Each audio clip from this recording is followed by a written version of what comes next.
All right, let's get into our first leg of discussions now.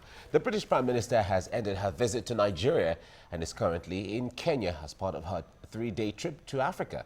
Yes, indeed. And shortly after her arrival in the country, May proceeded to the presidential villa, Abuja, for a meeting with President Muhammadu Buhari. Both leaders signed bilateral agreements on defense, security partnership, and a deal on economic development. There is more in this report.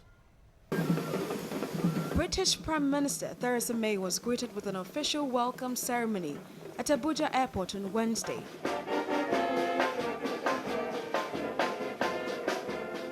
As she arrived in Nigeria on the second leg of a trip to Africa aimed at pushing trade ties. May met with Nigerian President Muhammadu Buhari at the presidential villa in Abuja during a one-day visit to the former British colony. We have long-standing links with Nigeria and long-standing close commercial ties with Nigeria. There are British companies that have been here in Nigeria for many, many years. We want to enhance those trading links. I think there are real opportunities for us to do so as we're leaving the European Union. That's one of the things I've been discussing here in Nigeria today. The two leaders discussed the strengthening of commercial and trade ties before May traveled to Nigeria's commercial hub, Lagos, where she will meet victims of modern slavery. I think it's important that we in Nigeria have shared security threats that we need to cooperate on and working against, be that issues like Boko Haram or indeed human trafficking. But we recognise the issue of human rights. I have raised that today with the President here in Nigeria. He has set up a committee of inquiry to look into these issues, and I welcome that. Britain's government has held up the prospect of increased trade with non-European Union countries as one of the major selling points of Brexit, as it prepares to leave the bloc, currently its biggest trading partner, in March next year. The British leader will round off a trip to the continent in Kenya, another Commonwealth country, and meet with President Uhuru Kenyatta before returning home on Thursday. All right, we have in the studio an international lawyer, Olufemi Aino, joining us in the studio right now. Good morning. Yes, thank you. Nice to see you. Yeah, nice to see you too. Right. Okay, we have world leaders visiting Africa one way or the other, making frantic effort to, sign up more ties, strengthen bilateral agreements here and there. This is not different. This is not new. But each time these world leaders come to Africa, any African country, Nigeria inclusive for that matter, there is always high expectation as to what Africa or Nigeria can benefit from these agreements. This is, in fact, I know you must have heard a lot of comments from Nigerians and experts concerning this visit. What do you make of this visit and what Nigeria and Africa stands to get from this bilateral agreements? Well, you see, there's nothing wrong because you can't you can't have a country existing in isolation without any relationship with other countries. But the point is this: we want a bilateral agreement which will be of benefit to Nigerians. And if you listen to the Prime Minister, she said that there are British companies operating in Nigeria. Yes, that's fine. There's nothing wrong with that. But they must respect our labor law. They must respect our institutions as well. And at the same time, they must ensure that they are not coming to Nigeria in order to exploit our labor force. And the signing bilateral agreement, anybody can put pen on paper. It goes beyond that. They will need to help as well and make sure, because you see, the Prime Minister coming here is a positive development. But whatever problem we have in Africa, even if which we have in Nigeria, let's just be specific, they have their own share of the blame. Because at the end of the day, they need to help us to bring the corrupt to justice. They need to help us to train our army. And they need to tell our leaders about the need to respect human rights, the rule of law, international law and international institutions. These are very vital. It's just anybody can come and visit, have a dinner or lunch or a meeting with the president. It goes beyond that. You need to do a follow-up. Is equally important. And that's the point. Do we have what it takes to do that follow-up in such a way that it will actually be mutually beneficial? Because it is clear that trade is what Theresa May has, on her mind. She came with 27. British businessmen. British businessmen. Because don't forget, if you look at what is going on in the global world, there's a competition because the Chinese are generally believed to be encroaching into Africa, and they are helping because their economy is thriving because of their investment in Africa. Yes. So most of these countries, including United States, Britain, they are jealous one way or the other.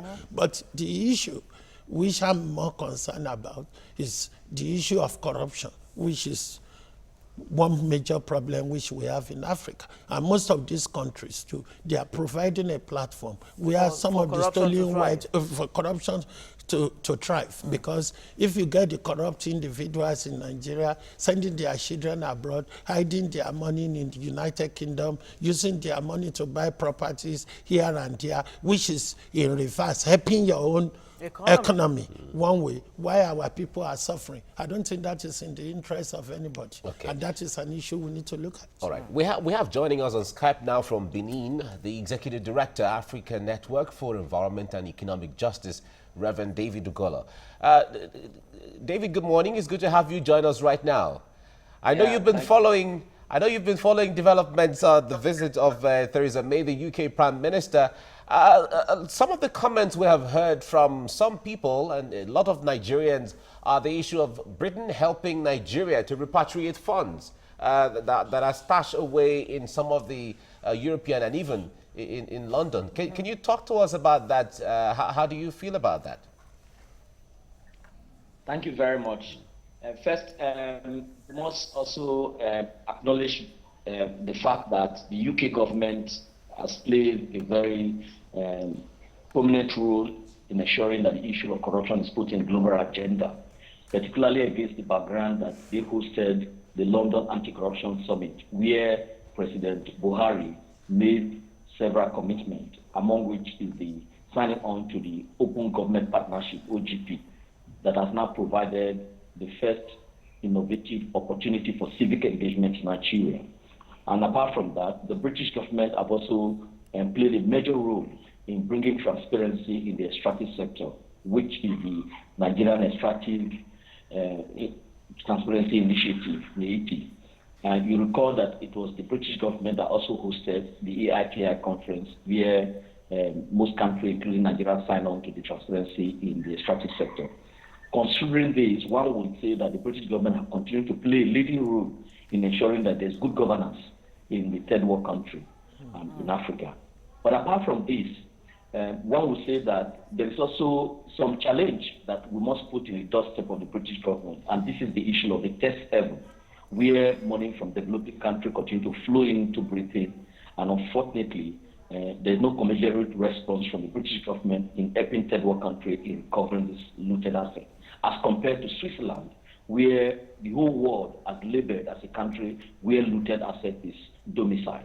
But if you compare the political response from the Swiss government and the British government, you will agree that the Swiss has actually moved a mile compared to the British government.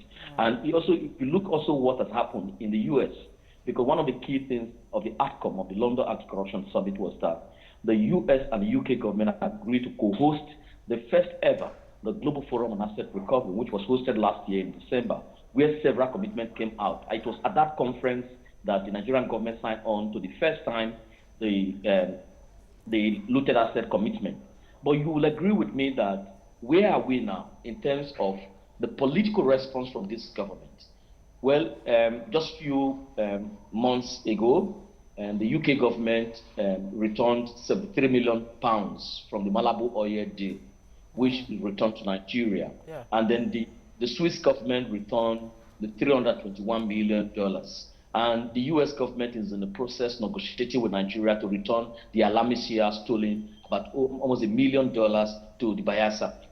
So when you compare this to the actual illicit flow from politicians to test haven in this country, is nothing to write home about. This all right. David Ugolo, if I may come in very quickly, still remaining with you very briefly. Now, Theresa May's statement in South Africa that Nigeria is the poverty capital of the world, our guest right here in the studio, Barrister I know has said that, you know, Britain does share some blame. And I'm wondering, can we even go way back when, talking about slave trade and all the, you know, economic injustices that have gone on, not only as it affects Nigeria, as it affects the rest of Africa? Should we even begin to ask for some kind of reparation from countries like Britain? Will an apology, a simple apology from Britain even be enough, especially you know, for slave trade and all the foundation that was laid for you know, such biting poverty to hold in Nigeria and the rest of Africa? It's unacceptable that Nigeria, blessed with oil and with other mineral resources, is still emerged in poverty. That is unacceptable. It's really unfortunate. But you see, other countries are not charity organizations where we live in a competitive world. Everybody is competing to access the resources. Look, for example, Switzerland, Japan. These are countries that haven't got any resources, but somehow they have been able to take an advantage of the global and natural resources to advance their own country. And so you can't blame those countries. You have to blame our leaders, who have refused to acknowledge the fact that when God gives you the opportunity to lead your country, you have to lead it well. But when you lead your country for your own private gain, then it's unfortunate. Who is to be blamed? We have to blame our leaders. Even when you refer to the issue of slave trade, it is our people, our king, our obas, who conspire to sell their people to the white people. So yes, the issue of reparation is germane, but is that the way forward now? Is that the reality now? Yes, we might probably want to demand an apology, but will that really help us? Is that what we really need now? Let's look to the real conventional framework on our moving forward. And I think in streamlining our discussion this morning, you see, the Prime Minister visit to Nigeria is not here for charity. It's to take an advantage of any economic trade. Now, it's up to Buhari to be smart enough to know what is our interest. Okay.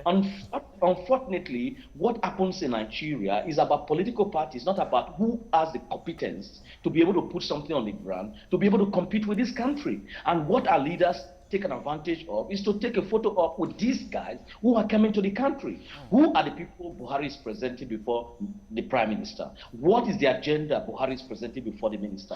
That's the issue I think the media should be putting on the table. If we don't do that and we continue to appeal to issue of moral, we won't move anywhere. There is no moral global economy.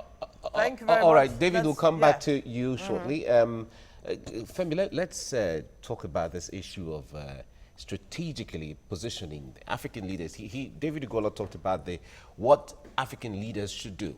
Now, Theresa May is talking about investing about £4 billion in Africa on this trip.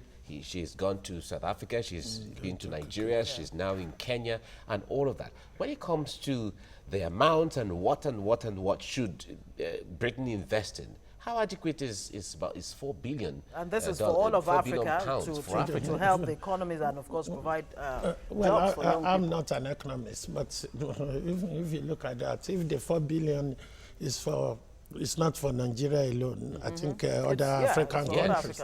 I think that's just a peanut. But leaving that aside, I've listened to Mr. Ogolo, and the point is that I think you asked him about, you see, the colonial legacy, we are all suffering from it now. And we can't isolate that from the problem we are facing in Africa today. Even let's just focus on Nigeria, the problem we are facing here. But if we talk about leadership and what have you, we know we have a problem with that. But the point is this.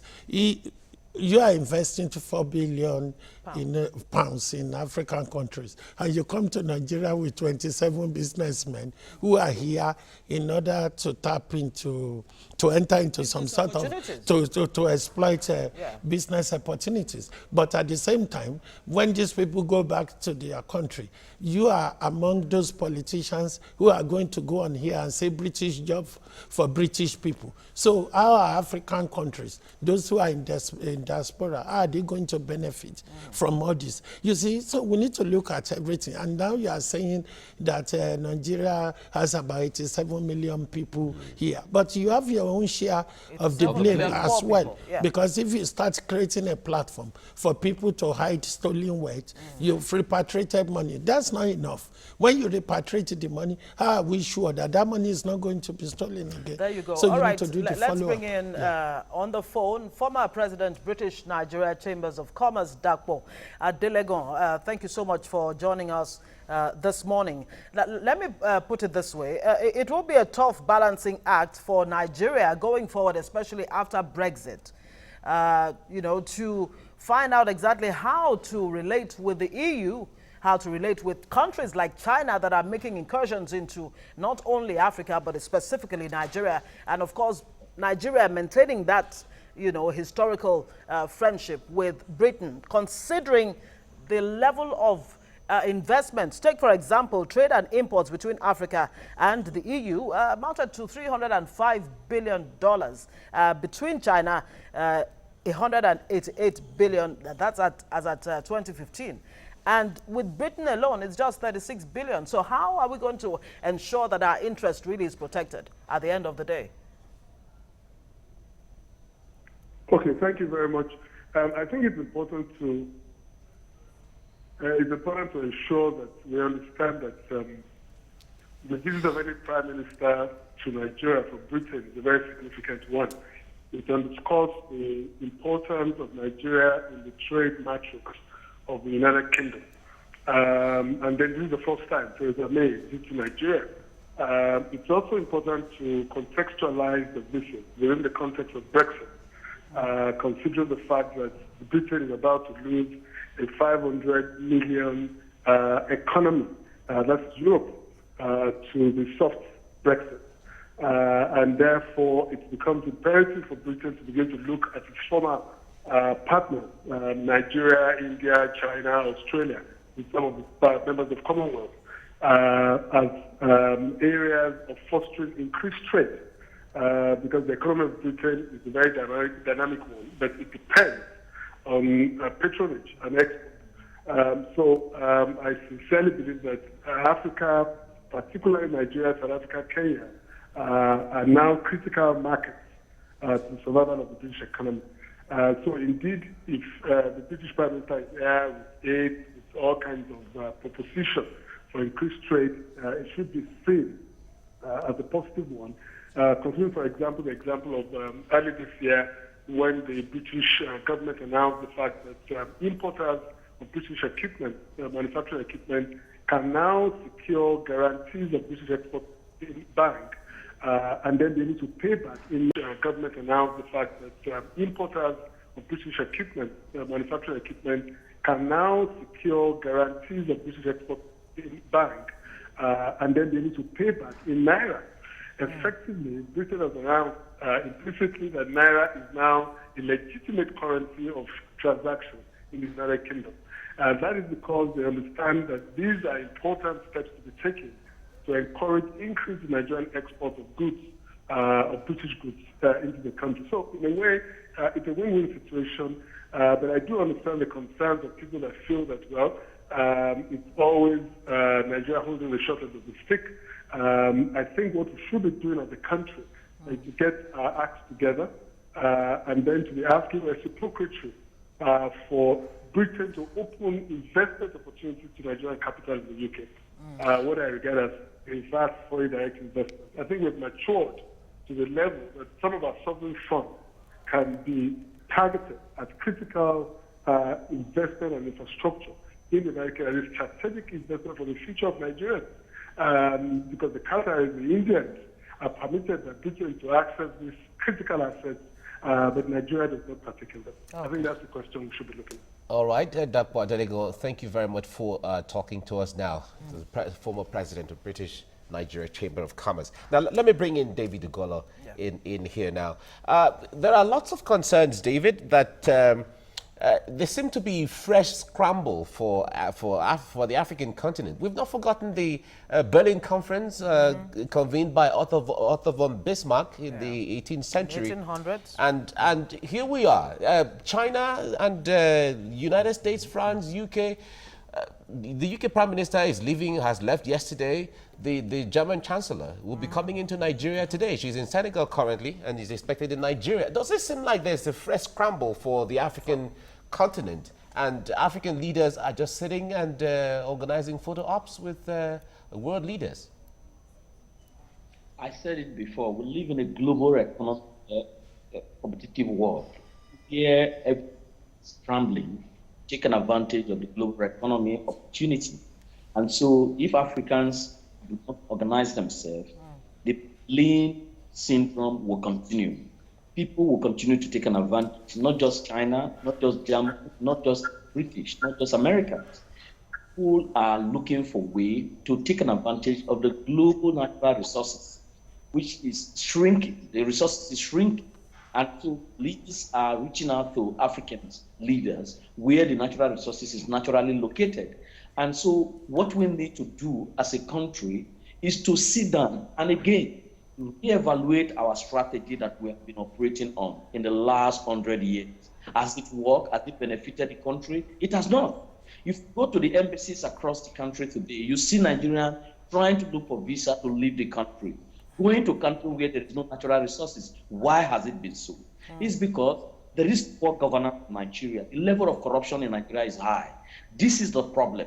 And the leaders that are coming from these Western countries taking advantage of this. Because of weak institutions, the traders, the businessmen and women that are coming from European countries are taking advantage of this. And what we need to do as a country is to sit down again, realign our internal policy and see how we can take an advantage of this current, the current interest in Africa, which you and I know that it is not because they love Africa, it is because they want to take an advantage of the natural resources. That's the point, and that's the fear that a lot of people have expressed. See what just happened. Yes.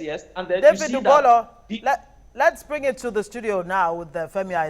I wonder if you have the same fears, because it has taken Brexit for Britain to begin to look the way of Africa, and all of that. Another wave of the scramble for Africa? I'm glad you mentioned that, because don't forget, they have a big bill. Even the Prime Minister is here. Don't you know the bill they are going to pay for the Brexit exit? And that money is going to come from their economy. So they need to look outside and say, look, where is we going to get this money? So this is why I'm even worry whether this is going to be of any benefit or just because to find a way in which to pay the Brexit bill, because we are talking about 20 billion or so, which they are still negotiating with the European Union to reduce that amount. So if you know that's going to come out of your national budget, what are you going to do? You look for opportunity elsewhere. And that's why the Prime Minister is here. But the point I'm still making, and they still remain very vital, is that don't forget, some of the looted money or resources from Nigeria, they are benefiting. Because don't you know how most of these people are the top echelons of affairs in our country. They send their children abroad. Don't you see how much they make from that? And looted funds. Yeah, we do understand that. But look, self-interest is key, whether for Nigeria or Britain or any other country for that matter. But in spite of the self-interest that is, that it is for Britain, how can Nigeria ensure that this, at least, worst case scenario, is mutually beneficial? Well, the point is very simple. It's not even far-fetched. What you need to do at that point is to make sure, if you are signing any agreement with anybody, the first question you ask is that, how is this going to be of benefit to me?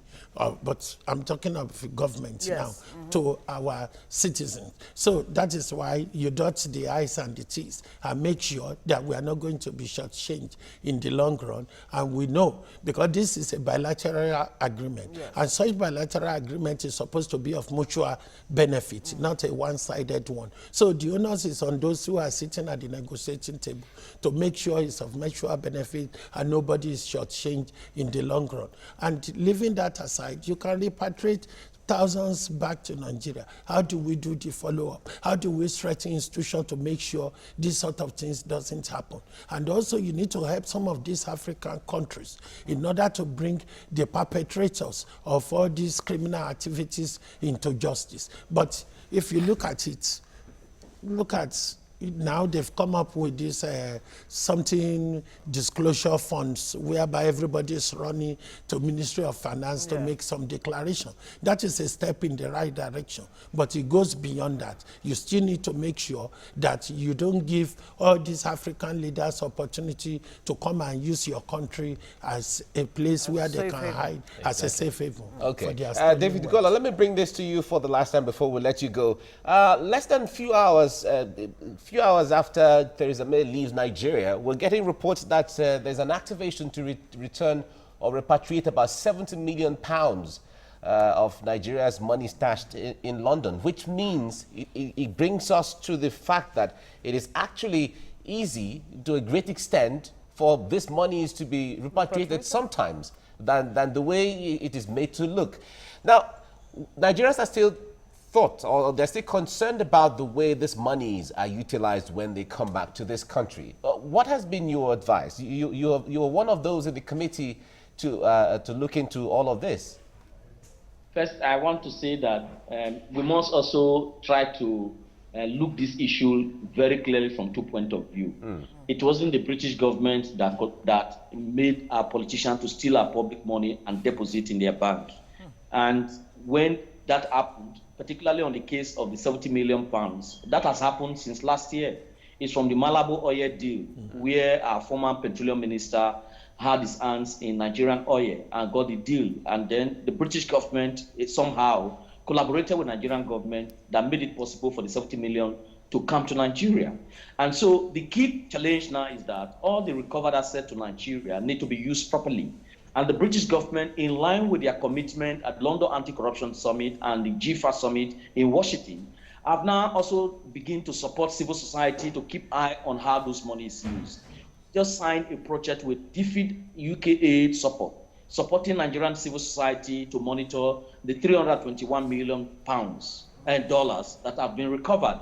We will be monitoring this money. This money is going to be used for cash transfer for the benefit of the poor people of Nigeria.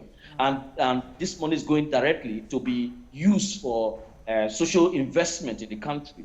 And our challenge, as we haven't received this support from the British government, to strengthen internal civil society capacity to keep an eye on this money recovered from Switzerland. And the Nigerian government have also signed on to the commitment to collaborate with civil society. This is the first of its kind in the world. And so the challenge now is for the media, all stakeholders to keep eye on this $321 million and see that it benefits the Nigerian people. And I'm sure that if this benefit Nigerian people, it can serve as a signal to the international community that Nigeria is ready to recover this asset back. And once recovered asset become useful as part of contribution for sustainable development goal, then we begin to build a global force around the need to get all illicit funds started in Western back to Nigeria. But we must strengthen our internal institution. Okay, that point is definitely very well taken. But let me even take it to the issue of aid. Theresa May, this is for you, Femi, I know, has said that there's a need for fundamental shift in aid spending to focus on economic, long-term economic and security challenges. Way to go. Well, is the way to go because security is equally important. But giving grants and handouts is not even enough. But one vital point raised by David, which I would like to respond to, is that civil society, so you can sign an agreement with civil society in order to make sure that how this money is going to be disbursed or spent or what have you. Yeah. No, I think the best thing is to release the money in tranches. First of all, you release certain amount. See how it's used? To see how it is used. If you are satisfied, then you release the second batch. Because don't forget, you know that as I do as a journalist, if you go into all these government departments and say you want information, they will tell you we are not ready. Are they going spite of to the Freedom of Information despite the Act? freedom of information? Yeah. So these are the issues we need to look at, and they are very vital. But otherwise, if you release that money and care is not taken, it's going to be diluted again. And the era of going to international community for grants, that is one side of the menu. But the main menu is how you're going to research, to revive your own economy and give your citizens opportunity. And that opportunity involves opportunity in regard to employment and equal distribution Now, of all wealth of this and is happening amenities. because of Brexit and, a vision post-Brexit. But the chances of a no-deal Brexit are very, very high. And a no-deal Brexit will spell doom for UK's economy. Yes. Now, if that happens, how does it affect all of these visions and the MOUs and what have you, with expectations? Well, I think that would be a matter. I think that would be a serious matter for the British government to look To at tackle it at that because time. they have an issue at hand, as you probably know, as to whether there's going to be a Brexit deal or no deal, and that is a germane issue, which is even threatening the position of the Prime Minister herself. So, and I'm still repeating it. I think this is just an opportunity that, look, since we are coming out of the European Union, we need to look for opportunity elsewhere. And this, even the Prime Minister visit actually buttressed that point. Okay. Olufemi Aina, international lawyer, thank you very much for coming on the program. Thank you so much. And Reverend David Ugolo, Executive Director, African Network for Environmental and Economic Justice, thank you very much for joining us from Benin. Thank you.